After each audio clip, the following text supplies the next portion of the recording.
Romans 11:11 through 24. So I ask, did they stumble in order that they might fall? By no means. Rather, through their trespass, salvation has come to the Gentiles, so as to make Israel jealous. Now, if their trespass means riches for the world, and if their failure means riches for the Gentiles, how much more will their full inclusion mean? Now I am speaking to you Gentiles, inasmuch then as I am an apostle to the Gentiles. I magnify my ministry in order somehow to make my fellow Jews jealous, and thus save some of them. For if their rejection means the reconciliation of the world, what will their acceptance mean by life from the dead?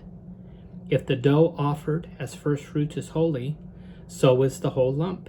And if the root is holy, so are the branches. But if some of the branches were broken off, and you, although a wild olive shoot, were grafted in among the others, and now share in the nourishing root of the olive tree, do not be arrogant toward the branches. If you are, remember it is not you who support the root, but the root that supports you. Then you will say, branches were broken off so that I might be grafted in. That is true.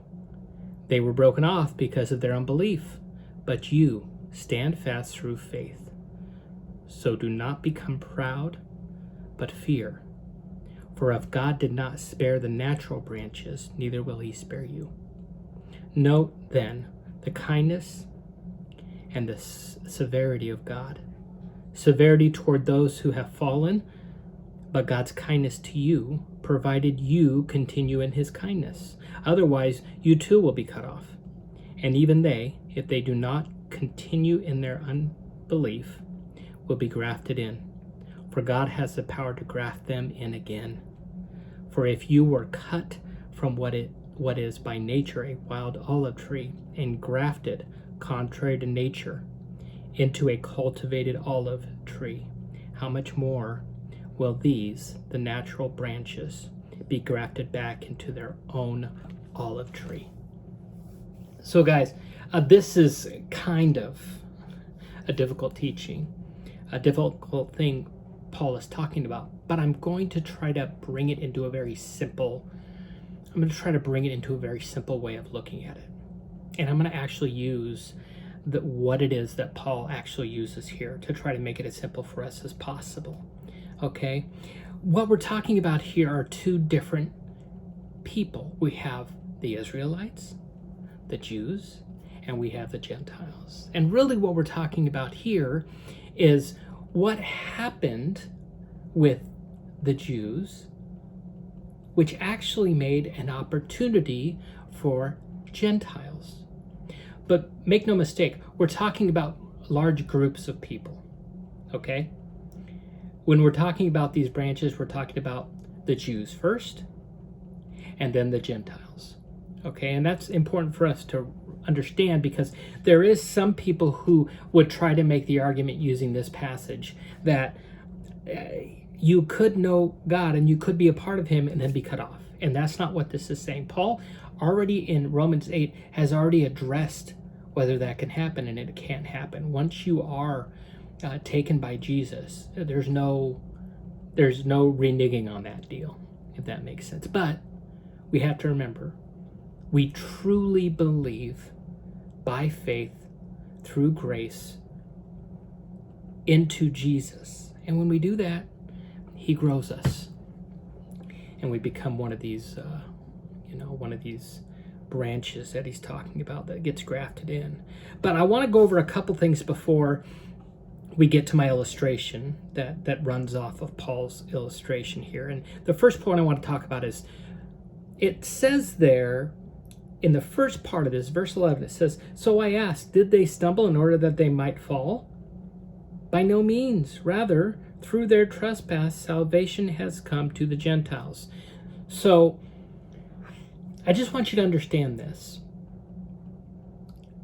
When it says they stumbled, did you notice there that it says, did they stumble in order they might fall? In other words, that they might completely face plant. In other words, when they blew it, was it over? And Paul's answer to that is no. So our first point is through Israel's stumble, not their fall, not their complete fall, but their stumble, salvation came to the Gentiles. Now, hear me here. The Israelites, when they stumbled, that wasn't a surprise to God. Okay? That was not a surprise to God. This was all part of the plan. So let's not change focus here. I always used to say, I would say this over and over again, God had a plan. God has a plan. And he knows who are his. He knows who he's going to get, and he's going to get them. Okay? But he always knew, as part of what the plan was, that the Israelites were going to stumble. And this was going to leave room and opportunity for the Gentiles to be a part of the kingdom of God. So really it was his plan.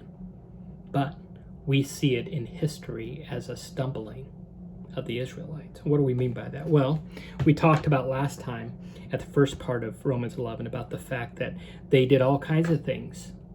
But really probably the biggest stumble they had was the fact that they continually either looked away from God or looked to other things to be their gods. Idolatry. And I'm not saying that's the only way they stumbled, but I'm saying that was a big part of how they stumbled over and over again throughout the Old Testament. Things started going wrong.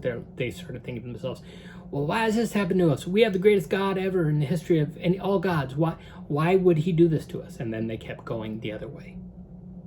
Okay? And the biggest stumble of all, really, when it comes down to it, is the whole teaching. All the teaching the Jews had and the Israelites had came from God, and it all pointed to Jesus. What happened with Jesus when Jesus came? A good portion of the Jews decided that he was not the Messiah, even though every prophecy, over 600 of them, every prophecy in the Old Testament, Jesus fulfilled. But the Jews denied that he was the Messiah.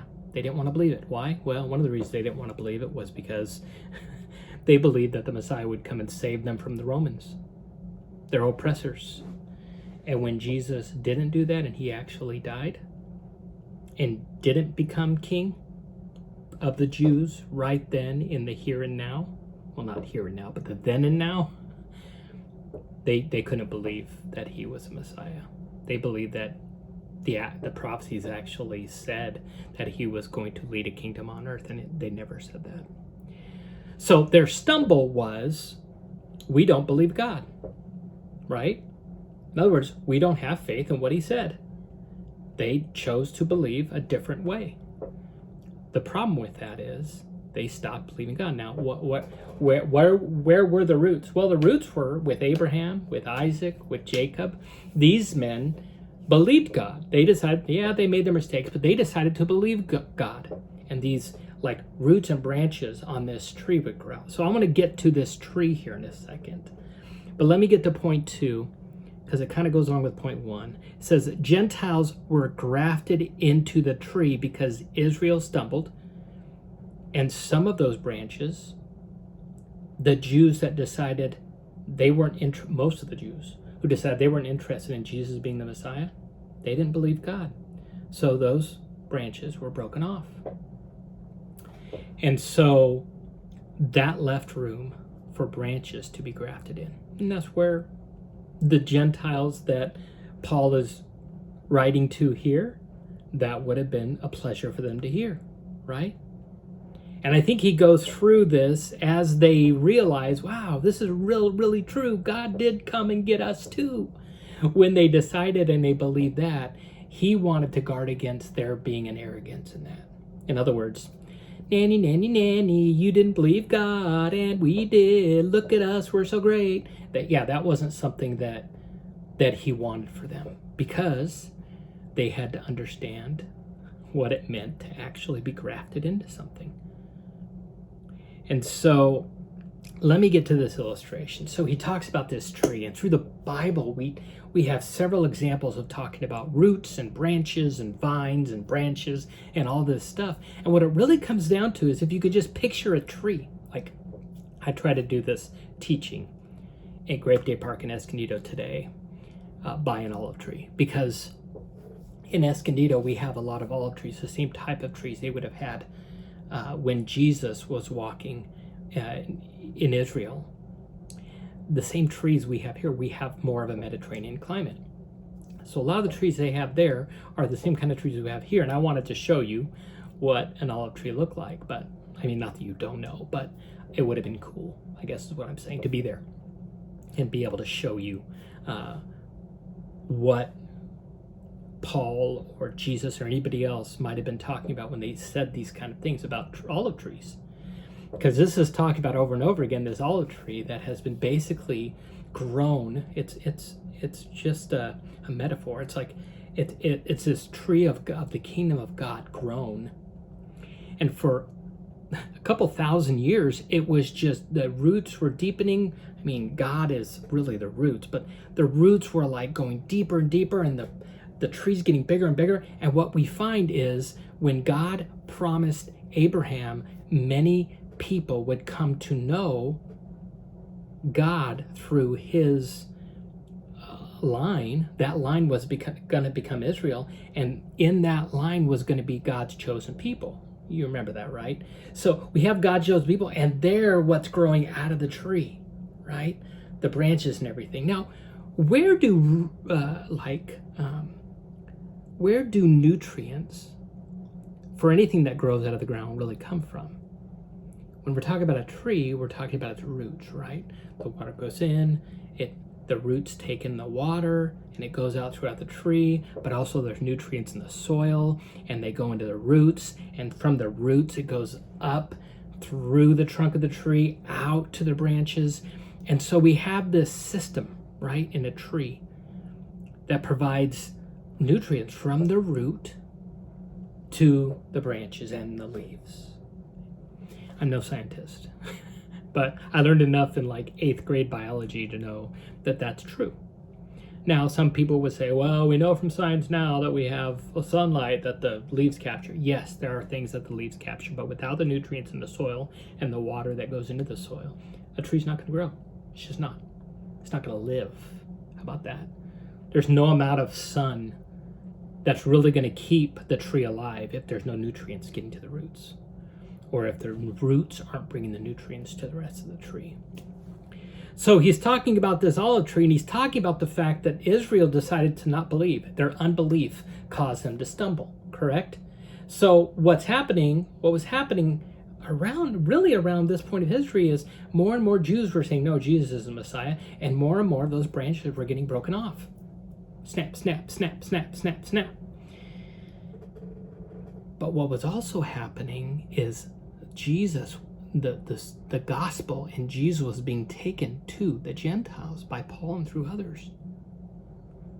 And what was happening is the Gentiles are starting to fill in these branches. How's that happening? Well, it's not natural. I don't know if you've ever seen somebody do a graft on a tree before.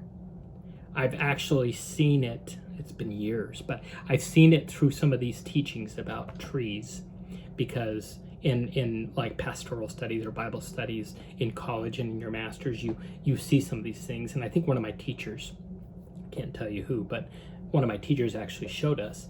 And what they would do, and some of you may have done this before, I don't know if we have any arborists out there, but what they would do is like this pencil, like let's say this is the start of a tree branch. What they'll do is they'll like cut it off like at an angle like this, and they'll cut off the branch that's not naturally a part of this tree, and they will like run them together to where they meet, and then they'll put a twine around them tight so that that branch can then grow and get the nutrients from the roots.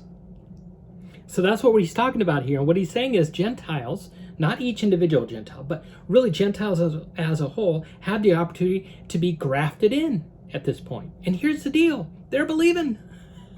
They're believing the story of the gospel, which is amazing. So that's really what this is talking about. And Paul's stressing to Gentiles, listen, as you believe, as you hear this gospel, understand the point 3. Remember, you are not the root. You get your nourishment from the roots, from the root of Jesse. Okay? The Old Testament, one of the prophecies was about the root of Jesse. And that root was what the Messiah was. It was just another prophecy of who Jesus was. And honestly, Revelation talks about the root of Jesse too, about it being Jesus. So never forget, most of us here who are listening to this teaching are Gentiles. If you're a Jew, hey, good news. Paul, even at the beginning of this, said, listen, were all Jews broken off? No. Take me, for instance, Paul says. I am a Jew. I was a Jew of Jews, but when Jesus came and found me, I went with him and I believed. And this backs that up. This portion of Romans 11 backs up the fact that Jews can come to belief and be grafted in to the kingdom. So, as a Gentile, as a believer now, it's important for you to understand where your nutrients come from. And that's from the root. Listen, if you really think about where you came from to where you are now, there can be no question that you weren't the one that grafted yourself in. Believe me, you weren't, just like I wasn't. And you aren't the one that really gives you nourishment. As a matter of fact, most of our nourishment comes from his words. That's where our nutrients come from. That's the root who is Jesus, the roots that God grew himself of himself. And we get even our belief, our faith, we get grace through that. Not through something we did, or not through saying nanny, nanny, nanny. Guess what? We're the chosen people now, and you're not. That's what Paul was trying to help emphasize for people. So, as you go through this week, just remember where your nutrients come from. And if we can remember that, if we can remember our nutrients come from the one who saved us, then we won't get arrogant. We will keep pointing to him with our lives, with our mouths, with our actions.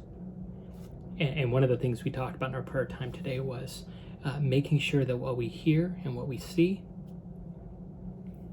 are things of him, not other things. Those other things are going to make us forget where our nutrients are coming from. So thanks, guys.